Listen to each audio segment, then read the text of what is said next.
ನಮಸ್ತೆ ಯೋಗೀಸ್, ಹೇಗಿದ್ದೀರಾ ಎಲ್ಲರೂ? ಇವತ್ತಿನ ಸೆಷನ್ನಲ್ಲಿ ನಾನು ಪ್ರಾಪರಾಗಿ ಸರಿಯಾದ ರೀತಿಯಲ್ಲಿ ಓಂಕಾರ ಹೇಗೆ ಉಚ್ಚಾರಣೆ ಮಾಡಬೇಕು ಅಂತ ಹೇಳಿ ತಿಳಿಸ್ತೀನಿ.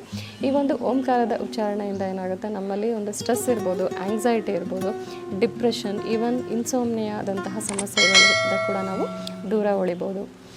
ನನ್ನ ಹೆಸರು ಡಾಕ್ಟರ್ ದೀಪ್ತಿ ಅಂತ ಹೇಳಿಬಿಟ್ಟು welcome to my YouTube channel.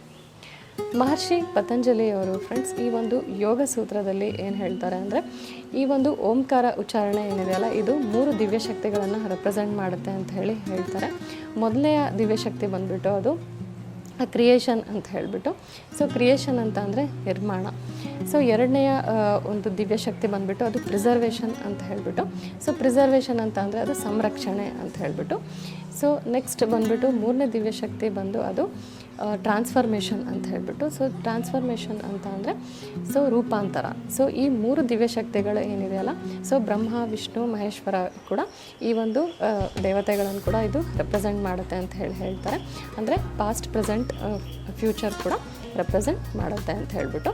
So ಈ ಒಂದು ಓಂಕಾರ ಉಚ್ಚಾರಣೆ ಏನಿದೆಯಲ್ಲ ಫ್ರೆಂಡ್ಸ್, ಇದು ತುಂಬ ಸ್ಪಿರಿಚುವಲ್ ಅಂತ ಹೇಳಿ ಕರೀತಾರೆ. ಮತ್ತು ಇದನ್ನು ಯೂನಿವರ್ಸಲ್ ಸೌಂಡ್ ಅಂತ ಕೂಡ ಕರೀತಾರೆ. ಸೊ ಈ ಒಂದು ಓಂಕಾರದ ಉಚ್ಚಾರಣೆಯಿಂದ ಸಾಕಷ್ಟು ನಮಗೆ ಫಿಸಿಕಲ್ ಮತ್ತು ಮೆಂಟಲ್ ಬೆನಿಫಿಟ್ಸ್ ಕೂಡ ನಮಗೆ ಸಿಗುತ್ತೆ. ಅಂದರೆ ನಮಗೆ ಸೊ ಫಿಸಿಕಲಾಗಿ, ಸೊ ದೈಹಿಕವಾಗಿ ಕೂಡ ನಮಗೆ ಸ್ಟ್ರಾಂಗ್ ಮಾಡುತ್ತೆ, ಮತ್ತು ಮೆಂಟಲಿ ಕೂಡ ನಮಗೆ ಮಾನಸಿಕವಾಗಿ ಕೂಡ ಇದು ನಮಗೆ ತುಂಬ ಶಕ್ತಿಶಾಲಿಯಾಗಿ ಆಗೋ ಹಾಗೆ ಮಾಡುತ್ತೆ. ಸೊ ಹಾಗಾದರೆ ಏನು ಇದರ ಹಲವಾರು ಬೆನಿಫಿಟ್ಸ್ಗಳಿದೆ ಫ್ರೆಂಡ್ಸ್, ಇದನ್ನು 1 by 1 ನಾನು ನಿಮಗೀಗ ತಿಳಿಸ್ತೀನಿ. ಸೊ ಮೊದಲನೇದಾಗಿ ಬಂದುಬಿಟ್ಟು ಫಿಸಿಕಲಿ ನಮಗೆ ಹೇಗೆ ಬೆನಿಫಿಟ್ಸ್ ಮಾಡುತ್ತೆ ಅಂತ ಅಂದರೆ, ನಮ್ಮ ದೇಹದಲ್ಲಿ ಇರ್ತಕ್ಕಂತಹ ತ್ರಿದೋಷಗಳು ಏನಿದೆ ಅಲ್ಲ ಫ್ರೆಂಡ್ಸ್, ಅದು ವಾತ, ಪಿತ್ತ, ಕಫ ಆಗಿರ್ಬೋದು. ಸೊ ಈ 3 ತ್ರಿದೋಷಗಳನ್ನು ಬ್ಯಾಲೆನ್ಸ್ ಮಾಡ್ತಕ್ಕಂತಹ ಒಂದು ಕೆಪಾಸಿಟಿ ಈ ಒಂದು ಓಂಕಾರ ಉಚ್ಚಾರಣೆಯಿಂದ ನಮಗೆ ಸಿಗುತ್ತೆ. ನೆಕ್ಸ್ಟ್ ಬಂದುಬಿಟ್ಟು ಫ್ರೆಂಡ್ಸ್, ಅದು ನಮ್ಮಲ್ಲಿ ಏನಾದರೂ ಎಮೋಷ್ನಲ್ ಇನ್ಸ್ಟೆಬಿಲಿಟಿ ಇದ್ದರೆ, ಅಂದರೆ ನಮಗೆ ತುಂಬ ಭಯ ಆಗೋದು, ಆತಂಕ ಆಗೋದು, ಮತ್ತು ಸುಮ್ಮನೆ ನಮಗೆ ಏನು ಅಳು ಬರ್ತಕ್ಕಂತಹದ್ದೇನಾಗುತ್ತಲ್ಲ, ಸೊ ಈ ಎಲ್ಲ ಎಮೋಷ್ನಲ್ ಏನಿದೆ ಅಲ್ಲ, ಸೊ ಇದರ ಒಂದು ಸ್ಟೆಬಿಲಿಟಿ ನಮಗೆ ದೊರಕೋ ಹಾಗೆ ಮಾಡುತ್ತೆ ಈ ಒಂದು ಪ್ರಾಪರಾಗಿ ಓಂಕಾರ ಉಚ್ಚಾರಣೆ ಮಾಡೋದು. ಮತ್ತು ನಮಗೆ ಏನಾದರೂ ನಿದ್ರಾಹೀನತೆ ಇದ್ದರೆ, ಸೊ ಇನ್ಸೋಮ್ನಿಯಾ ಅಂತ ಹೇಳಿ ಕರೀತಾರಲ್ಲ, ಸೊ ಇದು ಕೂಡ ನಮಗೆ ಈ ಒಂದು ಸಮಸ್ಯೆಯಿಂದ ಕೂಡ ನಮಗೆ ಲಾಭ ಆಗೋ ಹಾಗೆ ಮಾಡುತ್ತೆ. ಮತ್ತು ನಮ್ಮ ಸರೌಂಡಿಂಗಲ್ಲಿ ಏನು ನೆಗೆಟಿವ್ ಎನರ್ಜಿ ಏನಿರುತ್ತಲ್ಲ ಫ್ರೆಂಡ್ಸ್, ಸೊ ಈ ಒಂದು ನೆಗೆಟಿವ್ ಎನರ್ಜಿಯಿಂದ ನಮಗೆ ಪಾಸಿಟಿವ್ ಎನರ್ಜಿ ಕಡೆಗೆ ಕರ್ಕೊಂಡೋಗುತ್ತೆ ಈ ಒಂದು ಓಂಕಾರದ ಉಚ್ಚಾರಣೆ. ಸೊ ಹಾಗಿದ್ರೆ ಬನ್ನಿ, ಈ ಒಂದು ಓಂಕಾರದ ಉಚ್ಚಾರಣೆ ಹೇಗೆ ಮಾಡಬೇಕು ಅಂತ ಹೇಳಿ ನಾನು ನಿಮಗೀಗ ತಿಳಿಸ್ತೀನಿ. ಮೊದಲನೇದಾಗಿ ಈ ಒಂದು ಓಂಕಾರ ಉಚ್ಚಾರಣೆ ಏನಿದೆಯಲ್ಲ ಫ್ರೆಂಡ್ಸ್, ಇದನ್ನು ನಾವು ಖಾಲಿ ಹೊಟ್ಟೆಯಲ್ಲಿ ಮಾಡಿದ್ರೆ ಇದು ತುಂಬ ಇದರ ಬೆನಿಫಿಟ್ಸ್ ಜಾಸ್ತಿ ಸಿಗುತ್ತೆ. ಅಂದರೆ ನಾವು ಬೆಳಗ್ಗೆ ಎದ್ದ ತಕ್ಷಣ 1 ಗ್ಲಾಸ್ ನೀರು ಕುಡಿದ್ಬಿಟ್ಟು, ಸೊ ನೀರು ಕುಡಿದಾದ್ಮೇಲೆ ಫ್ರೆಶನ್ ಅಪ್ ಆಗಿ ಈ ಒಂದು ಓಂಕಾರದ ಉಚ್ಚಾರಣೆ ಮಾಡೋದ್ರಿಂದ ಇದರ ಮ್ಯಾಕ್ಸಿಮಮ್ ಬೆನಿಫಿಟ್ಸ್ ಸಿಗುತ್ತೆ. ಸೊ ಇದು ಬಿಟ್ಟರೆ ನೀವು ಹೊಟ್ಟೆ ಫುಲ್ ಆದರೂ ಕೂಡ ಮಾಡ್ಬೋದು, ಅಥವಾ ಖಾಲಿ ಹೊಟ್ಟೆಯಲ್ಲಿ ಮಾಡ್ಬೋದು. ಸೊ ಬಿಫೋರ್ ಬಾತ್, ಸೊ ನೀವು ಸ್ನಾನಕ್ಕಿಂತ ಮುಂಚೆ ಮಾಡ್ಬೋದು, ಅಥವಾ ಸ್ನಾನ ಆದಮೇಲೆ ಕೂಡ ಮಾಡ್ಬೋದು. ಸೊ ಈ ರೀತಿ ಏನು ರೆಸ್ಟ್ರಿಕ್ಷನ್ಸ್ ಇಲ್ಲ, ಇದನ್ನು ನೀವು ಯಾವಾಗಾದರೂ ಮಾಡ್ಬೋದು. ಬಟ್ ಇದರ ಮ್ಯಾಕ್ಸಿಮಮ್ ಬೆನಿಫಿಟ್ಸ್ಗಾಗಿ ನೀವೇನು ಮಾಡಬೇಕಾಗುತ್ತೆ, ಸೊ ಇದನ್ನು ಬೆಳಗ್ಗೆನೇ ಖಾಲಿ ಹೊಟ್ಟೆಯಲ್ಲಿ ಇದನ್ನು ಮಾಡೋದು ತುಂಬ ಬೆಸ್ಟ್ ಅಂತ ಹೇಳಿ ನಾನು ಹೇಳ್ತೀನಿ.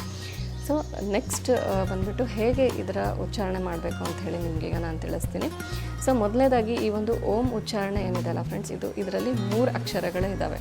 ಸೊ ನಾರ್ಮಲಾಗಿ ನಾವೇನು ಓಂ ಅಂತ ಹೇಳಿ ಹೇಳ್ತೀವಲ್ಲ, ಸೊ ಇದು ಪ್ರಾಪರ್ ಅಲ್ಲ ಅಂತ ಹೇಳಿ ಹೇಳ್ತಾರೆ. ಸೊ AUM ಅಂತ ಹೇಳಿ ಏನು ಅಕ್ಷರಗಳು ಬರುತ್ತಲ್ಲ, ಸೊ ಇದನ್ನು 1 by 1 ನಾನು ನಿಮಗೀಗ ತಿಳಿಸ್ತೀನಿ. ಸೊ ಮೊದಲನೇದಾಗಿ ನಾವು ಯಾವುದಾದ್ರೂ ಕಂಫರ್ಟಬಲ್ ಪೊಸಿಷನಲ್ಲಿ ಕೂತ್ಕೋಬೇಕು. ಸೊ ನಾನಿವಾಗ ಸುಖಾಸನ ಪೊಸಿಷನಲ್ಲಿ ಈ ರೀತಿ ಕೂತ್ಕೊಂಡಿದ್ದೀನಿ. ನೆಕ್ಸ್ಟ್ ಯಾವುದಾದ್ರೂ ಮುದ್ರೆ ಹಾಕಬೇಕಾಗುತ್ತೆ. ಸೊ ಚಿನ್ನ ಮುದ್ರ ಅವ್ರ ಜ್ಞಾನ ಮುದ್ರ ಈ ರೀತಿ ಹಾಕಿ, ಬ್ಯಾಕ್ ಸ್ಟ್ರೈಟ್ ಇರಲಿ, ನಮ್ಮ ಶೋಲ್ಡರ್ಸ್ ಕೂಡ ಸ್ಟ್ರೈಟ್ ಆಗಿರಲಿ.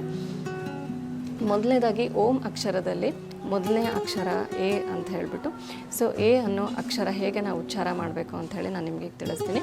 ನಮ್ಮ ಕಣ್ಣುಗಳು ಕ್ಲೋಸ್ ಇರಲಿ. ನೆಕ್ಸ್ಟ್ ಉಸಿರನ್ನು ಈಗ ಒಳಗೆ ತಗೊಳ್ಳಿ, ಇನ್ಹೇಲ್ ಮಾಡಿ, ನಂತರ ಎಕ್ಸೇಲ್ ಮಾಡ್ತಾ ಉಸಿರನ್ನ ಹೊರ ಬಿಡ್ತಾ ಏನು ಮಾಡಬೇಕಾಗುತ್ತೆ, ಈ ರೀತಿ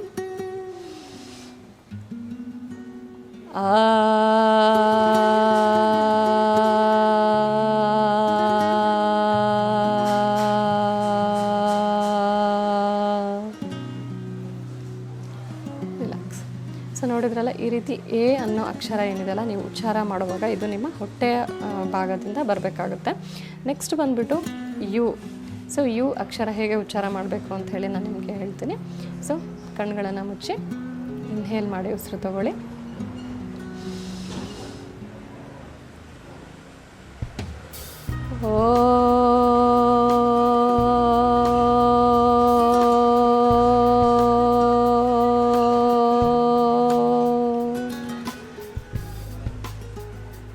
ರಿಲ್ಯಾಕ್ಸ್.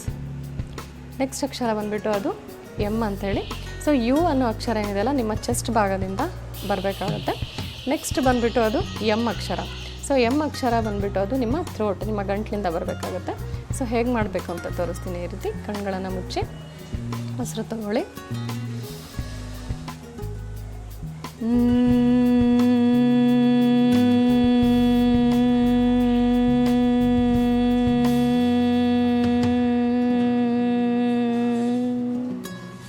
ರಿಲ್ಯಾಕ್ಸ್.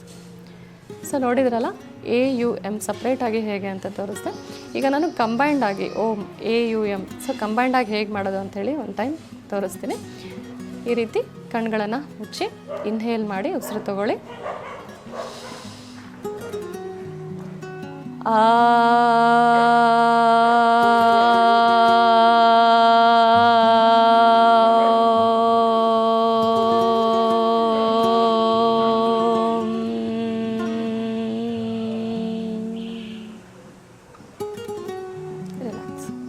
ಸೊ ನೋಡಿದ್ರಲ್ಲ, ನಾನು ಎ ಅಕ್ಷರ ಯಾವಾಗ ಉಚ್ಚಾರಣೆ ಮಾಡ್ತೀನಿ ಆವಾಗ ಬಾಯಿನ ಕಂಪ್ಲೀಟಾಗಿ ಓಪನ್ ಇರುತ್ತೆ. ನೆಕ್ಸ್ಟ್ ಯು ಅಕ್ಷರ ಉಚ್ಚಾರ ಮಾಡುವಾಗ ಓ ಆಕಾರದಲ್ಲಿ ಸೊ ಈ ರೀತಿ ಮೆಲ್ಲಕ್ಕೆ ನಾನು ಕ್ಲೋಸ್ ಮಾಡ್ತಾ ಬರ್ತೀನಿ. ನೆಕ್ಸ್ಟ್ ಎಮ್ ಅಕ್ಷರ ಉಚ್ಚಾರ ಮಾಡುವಾಗ ಕಂಪ್ಲೀಟಾಗಿ ನನ್ನ ಬಾಯಿ ಕ್ಲೋಸ್ ಇರುತ್ತೆ. ಸೊ ಈ ರೀತಿ ನೀವು ಉಚ್ಚಾರ ಮಾಡೋದು ಏನಿದೆಯಲ್ಲ, ಸೊ ಈ ರೀತಿ ನೀವು ಸೌಂಡ್ ಕ್ರಿಯೇಟ್ ಮಾಡೋದು ಇದು ಪ್ರಾಪರ್ ಆದಂತಹ ಓಂಕಾರ ಅಂತ ಹೇಳ್ತಾರೆ. ಸೊ ಬನ್ನಿ ಈಗ ಇದನ್ನು ನಾವು 3 ಟೈಮ್ಸ್ ಇದನ್ನು ರಿಪೀಟ್ ಮಾಡೋಣ. ಕಣ್ಗಳನ್ನು ಮುಚ್ಚಿ ಇನ್ಹೇಲ್ ಮಾಡಿ ಉಸಿರು ತಗೊಳ್ಳಿ.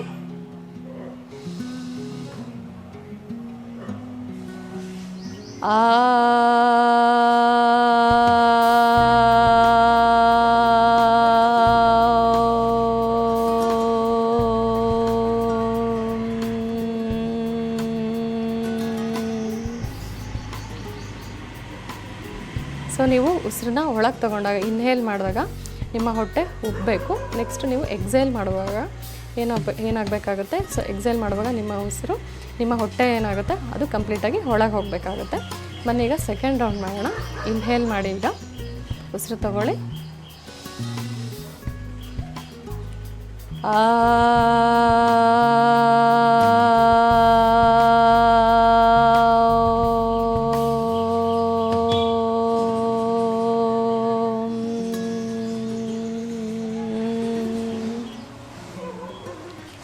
Third round.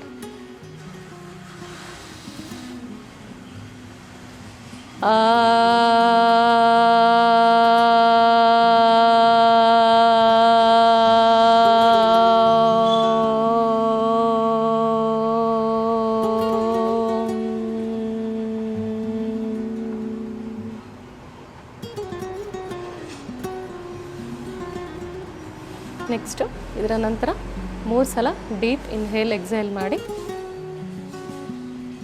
ನಂತರ 2 ಕೈಗಳನ್ನು ಈ ರೀತಿ ರಬ್ ಮಾಡಿ ನಿಮ್ಮ ಕಣ್ಗಳ ಮೇಲೆ ಈ ರೀತಿ ಪ್ಲೇಸ್ ಮಾಡಿ. ರಿಲ್ಯಾಕ್ಸ್. ಸೊ ಈ ರೀತಿ ನೀವು ಓಂಕಾರದ ಉಚ್ಚಾರಣೆ ನೀವು ಮಾಡಬೇಕಾಗುತ್ತೆ. ಸೊ ಈ ರೀತಿ ನೀವು 7 ಡೇಸ್ ಇದನ್ನು ರಿಪೀಟ್ ಮಾಡಿ ನೋಡಿ. ನಿಮಗೆ ಫಿಸಿಕಲಿ ಮೆಂಟಲಿ ಹೇಗೆ ನಿಮಗೆ ಬೆನಿಫಿಟ್ ಆಗುತ್ತೆ ಅಂತ ಹೇಳಿ ನಿಮಗೆ ಗೊತ್ತಾಗುತ್ತೆ. ಸೊ ನಾನು ಮೊದಲೇ ಹೇಳಿದಾಗೆ ಇದನ್ನು ಖಾಲಿ ಹೊಟ್ಟೆಯಲ್ಲಿ ನೀವು ಮಾರ್ನಿಂಗ್ ಟೈಮ್ ಅಥವಾ ಈವ್ನಿಂಗ್ ಟೈಮ್ ಇದನ್ನು ಮಾಡೋದು ತುಂಬ ಬೆಸ್ಟ್. ಸೊ ಈ ಒಂದು ವಿಡಿಯೋ ಇಲ್ಲಿಗೆ ಕಂಪ್ಲೀಟ್ ಆಗುತ್ತೆ. ಸೊ ಇದರ ಒಂದು ಮ್ಯಾಕ್ಸಿಮಮ್ ಬೆನಿಫಿಟ್ಸ್ ನೀವು ತೊಗೊಳ್ಳಿ.